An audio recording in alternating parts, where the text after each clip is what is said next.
Mr. Paul Jorion, anthropologist, economist. What do you think? What are the economic prospects for Europe? Well, Europe has been led by the European Commission. Lately, because there have been a crisis, we put together what we call the Troika, and we had the Central European Bank, and something that's got nothing to do actually with Europe. It has a lot of money into the International Monetary Fund, and that's what's running Europe now. That's not what will solve our problems, unfortunately, because these people are using old, downtrodden, miserable, poor economic theory, which unfortunately is the one which is currently produced by Nobel Prizes in economy, and this is running nowhere. This is it's not even a body of knowledge. It's just how would I say, a dogma which is reproduced, and it doesn't work. And unfortunately, economists have become immunized to being sensitive to the fact that things don't work. The more they don't work, the more they believe they have to keep on going in the same direction. We just hear that at the head of Europe, austerity doesn't work, let's do some more, and that's unfortunately the way we're being run. Okay, and about the European Union, what can we do for affordable growth to grow in an affordable way? We have to think in terms of the destruction of the planet. We have to think that what we call growth, usually, it just means destroying the planet around us.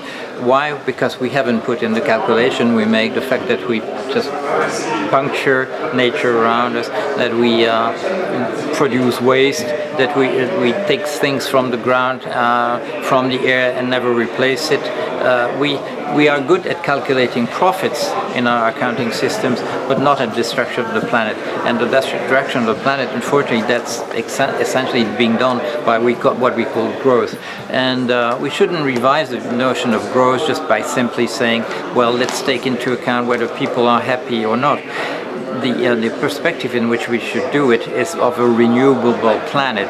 Anything that makes the planet less renewable should become very costly and possibly make it such a price that people won't do it anymore.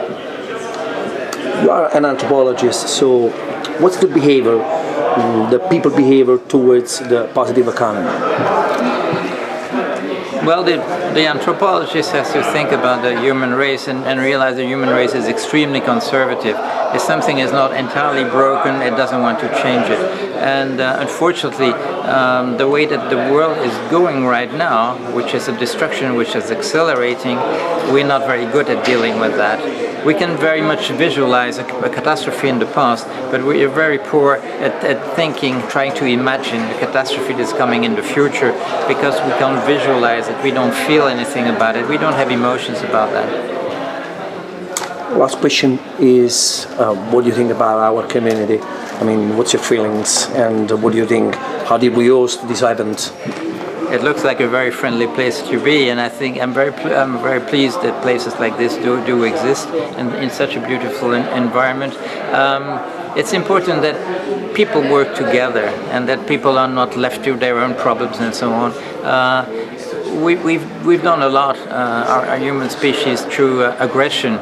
But we've done a lot also through solidarity, and the time of solidarity should come, and we should a bit forget about aggression, because that essentially ran us into the wrong places. Thank you very much, Mr. Jorion. You're welcome. Good luck to you.